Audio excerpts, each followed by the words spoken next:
சிறுகதை. வல்லவனுக்கு வல்லவன். மற்றவர்கள் என்னை ஜேப்டித்திருடன் என்பார்கள். ஆனால் என் கருத்தில் நான் ஒரு சமதர்மவாதி. நல்லவன் எப்படி என்கிறீர்களா? சமதர்மம் என்றால் என்ன? சோசலிசம். அதாவது பணம் இருக்கிறவனிடமிருந்து அதை எடுத்து இல்லாதவனுக்கு கொடுப்பது.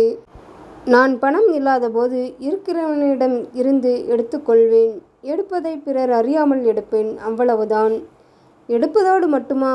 பணத்தை எடுத்தவுடன் கடவுளிடம் வேண்டிக்கொள்வேன். கடவுளை, இவ்வளவு பணத்தையும் தானம் செய்த புண்ணியத்தை பணத்தை பறிகொடுத்த இந்த மனிதனுக்கு கொடுத்துவிடு என்று.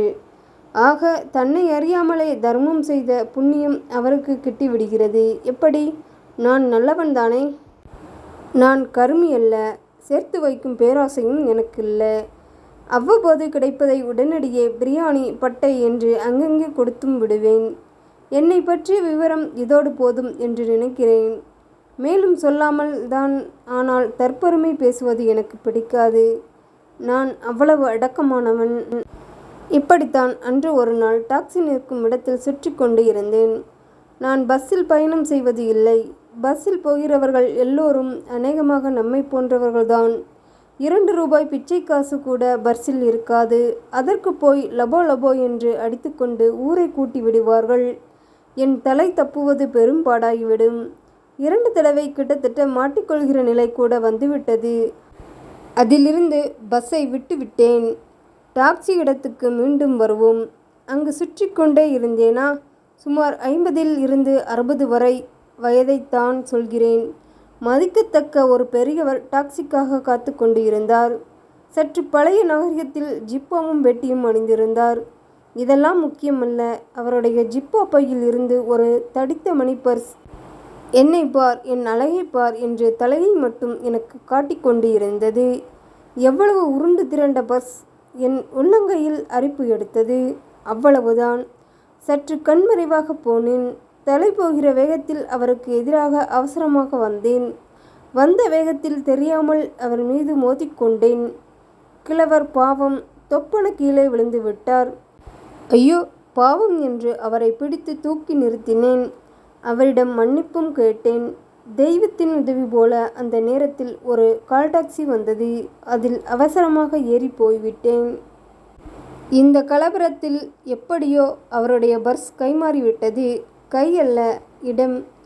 அவரது பையிலிருந்து என் பைக்குள் வந்து உட்கார்ந்து விட்டது. என் அறையை அடைந்தேன். ஜன்னல்களை மூடினேன். அந்த பர்ஸை எடுத்தேன். ஆசையுடன் தடவி கொடுத்தேன். அன்போடு ஒரு முத்தம் தந்தேன். நன்றாக பார்த்து ரசித்தேன். ஒரு பொண்டாட்டி இருந்தால் அவளை இப்படி பார்த்து ரசித்து இருப்பேனா என்னவோ. மெல்ல நிதானமாக பர்ஸை பிரித்து பார்த்தேன். கொஞ்சம் ஏமாற்றம் உண்டாயிற்று. பர்ஸின் தடிப்பை பார்த்ததும் குறைந்தது 1000 ரூபாயாவது இருக்கும் என்று கணக்கு போட்டு இருந்தேன். ஆனால் ஒற்றை ரூபாய் கட்டுகள் 2 தான் இருந்தது.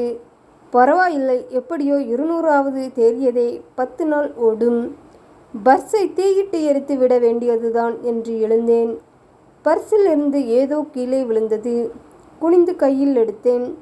அப்போதுதான் அந்த படத்தை பார்த்தேன். பார்த்ததும் சற்று நேரம் தேவனானேன். தேவர்கள்தானே இமையா வரம் பெற்றவர்கள். நானும் கண் இமையாமல் பார்த்தேன். அந்த போட்டோ பர்ஸுக்குள் இருந்திருக்கிறது. பணத்தை எடுக்கும் வேகத்தில் நான் கவனிக்கவில்லை. என்ன மடத்தனம்! அவளை 2 நிமிடம் முன்பே பார்த்து இருக்கலாம். படத்தை மீண்டும் மீண்டும் பார்த்தேன். பட்ட முகம், வண்டு கண்கள், கூர் மூக்கு. ஐயோ அந்த உதடுகள்! என்ன என்று வர்ணிப்பது? கண்ணதாசன் பாட்டில்தான் வார்த்தைகள் தேட வேண்டும். சிங்கார புன்னகையும் போதை பார்வையுமாக அந்த முகத்தை, இல்லை இல்லை, முகத்து அளவே உள்ள புகைப்படத்தை பார்த்ததும் நான் என்னை மறந்தேன். என் இதயத்தை இழந்தேன். வைத்த கண்ணை எடுக்க முடியாமல் மீண்டும் பார்த்து கொண்டே இருந்தேன். தலை அலங்காரம் மட்டும் சற்று பழமையாக தோன்றியது. கிழவன் தன்னை போலவே கட்டுப்பட்டியாய் வளர்த்து இருக்கிறான். பரவாயில்லை, கல்யாணம் ஆனதும் அவளை நாகரிகமாக மாற்றிவிடலாம் என்று முடிவு செய்தேன். கல்யாணமா?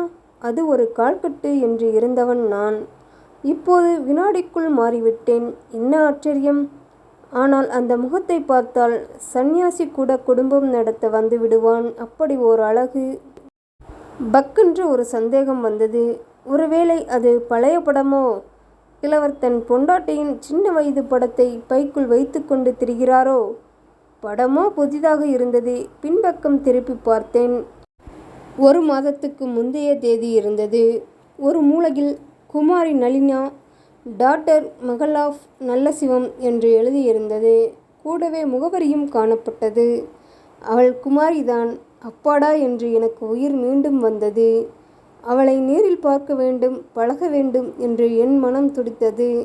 இனி அவளை பாராத நாள் எல்லாம் வீணான நாளே என்று தோன்றியது. எப்படியும் அவளை அடைந்தே தீர வேண்டும் என்று முடிவு செய்தேன். அவளை எப்படி அடைவது? நேரே போய் பெண்ணை கேட்டால் பெற்றவர் தருவாரா? என் தகுதியை விசாரிக்க மாட்டாரா? என்னை பற்றி விசாரித்து அறிந்ததும் பழம் செருப்பை எடுத்து வந்தாலும் வருவாரே தவிர மற்றபடி பெண்ணை தரமாட்டார். பின்னே எப்படி? அவள் இல்லாமல் நிச்சயமாக என் உயிர் நில்லாது. காணாமலே அவள் மீது காதல் கொண்டு விட்டேன். என்ன செய்வது என்று யோசித்து கொண்டே எதிரே பார்த்தேன். பர்ஸ் கிடந்தது. கையில் வெண்ணெயை வைத்து கொண்டு நெய்க்கு அலைகிறாயாடா முட்டாள் என்று என்னை அது ஏளனம் செய்தது. உடனே மேலே நடந்து கொள்ள வேண்டிய முறை பற்றி மளமளவென்று முடிவு செய்து விட்டேன். இந்த பஸ் கீழே கிடந்தது. எடுத்து பார்த்தேன். உள்ளே முகவரி இருந்தது. நானே கொண்டு போய் கொடுத்துவிட எண்ணி நேரே வந்தேன் என்று சொல்லி பஸ்ஸை திருப்பிக் கொடுக்க வேண்டும். ஆகா, எப்பேற்பட்ட உத்தமன் என்று நல்லசிவம் எண்ண வேண்டும். பிறகு பணத்தையோ திருப்பிக் கொடுக்க வேண்டும். கொஞ்சம் மனதுக்கு வருத்தமாக இருந்தது. அதுவும் கையிருப்பு நயா பைசா கணக்கில் இருக்கும்போது இந்த நிலையில் பர்ஸ் மட்டும்தான் கிடந்தது என்று சொல்லிவிடலாம். பணத்தை அமுக்கிக் கொள்ளலாம் என்று ஒரு நட்பாசை உண்டாயிற்று. ஆனால் நல்ல சமயத்தில் புத்தரின் போதனை நினைவுக்கு வந்தது. புத்தர் என்ன சொன்னார்? ஆசையை அடக்கு என்றார். நானும் அடக்கிக் கொண்டேன். பணத்தின் மீது கொண்ட ஆசையை மட்டும். மேலும் வெறும் பர்ஸை மட்டும் கொடுத்தேன் என்று வையுங்கள். நல்லசிவம் என் மேலேயே சந்தேகப்பட்டு விட்டால், பணத்தை இவனை எடுத்து இருப்பானோ என்று எண்ணிவிட்டால் என்ன செய்வது? காலமோ கலிகாலம். மனித மனம் தரிகட்ட குதிரை போல் எங்கும் ஓடுகிற காலம். ஆகவே பணத்தோடு பர்ஸை திருப்பிக் கொடுக்க முடிவு செய்தேன். பணம் என்ன பணம்? இன்று வரும் நாளை போகும். இத்தகைய பேரழகி கிடைப்பாளா? அந்த ஓவிய பாவையின் உயிர் படத்தை கையில் எடுத்து பார்த்தேன். பார்த்து பார்த்து மேலே மேலே மனக்கோட்டை கட்டலானேன். பணத்தை திருப்பிக் கொடுத்ததும் நல்லசிவம் அகமகிழ்ந்து போவார். என்னுடைய நல்ல குணத்தைக் கண்டு வியந்து பாராட்டுவார். தந்தையும் மகளும் நன்றி பாராட்டுவார்கள். நான் என் கடமையை செய்தேன் என்று அடக்கமாகச் சொல்லுவேன். இருவரும் அப்படியே அசந்து போவார்கள். இவன் நல்லவன்தான் என்று நல்லசிவம் முடிவு செய்வார். மகளுடன் பழகவும் அனுமதிப்பார். சற்று நாசுக்காய் பழகினால் நளினியின் கருத்தை கவர்ந்து விடலாம். என் பர்சனாலிட்டி என்ன சும்மாவா? அவள் என்னிடம் மயங்கி விடுவாள். காதல் என்று வந்த பிறகு அப்பனாவது சுப்பனாவது என்று பெண்ணுக்கு தோன்றிவிடும். பிள்ளை மனம் கல்லானாலும் பெற்ற மனம் பித்து அல்லவா? தகப்பனாரும் தானாக கதறிக்கொண்டு வந்து என் காலில் விழுவார். சமயம் பார்த்து கொஞ்சம் பிகு பண்ண வேண்டும். பெண்ணோடு பணத்தையும் கொண்டு வந்து காலில் கொட்டி விட மாட்டாரா என்ன?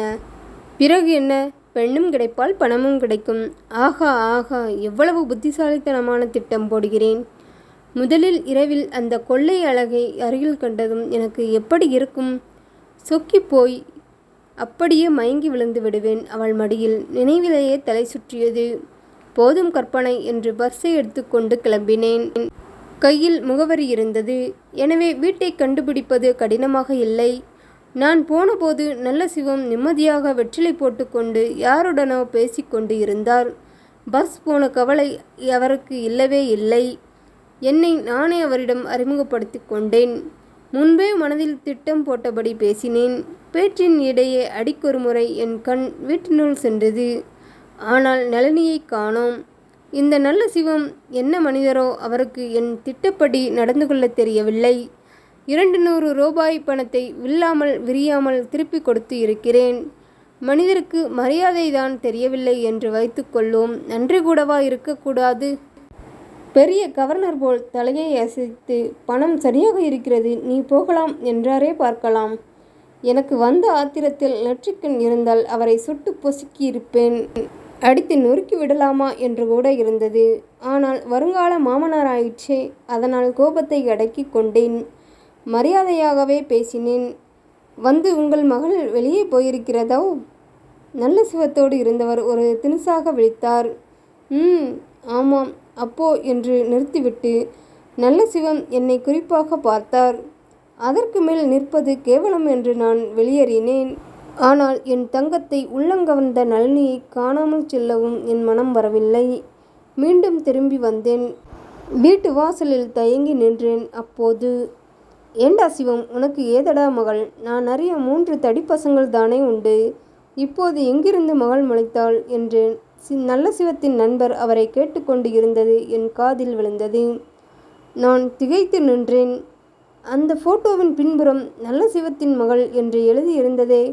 நல்ல சிவம் ஒரேடியாகச் சிரித்தார். என்னடா சிரிப்பு?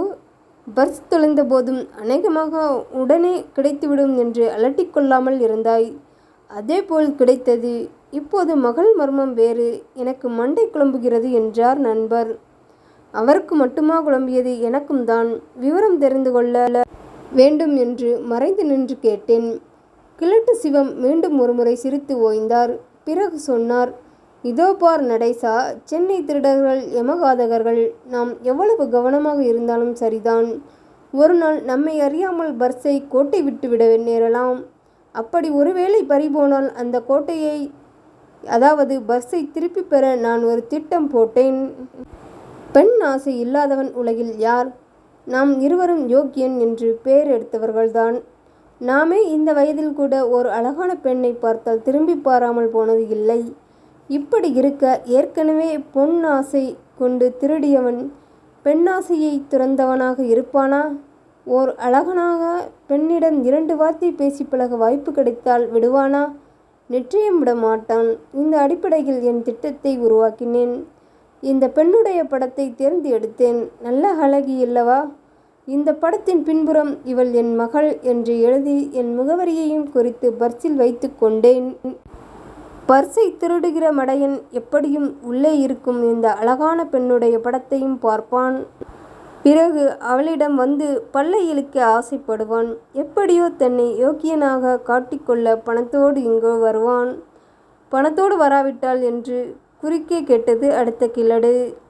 பணத்தோடு வராவிட்டாலும் சும்மா வேணும், வந்துதான் தீருவான். சும்மா அப்படி இப்படி அசப்பிலை பார்க்க வேணும், வந்து சுற்றுத்தான் திரிவான். திருட்டு கழுதை போலீஸில் ஒப்படைத்தால் 2 உதையில் பணத்தை கக்கி விடுவான்.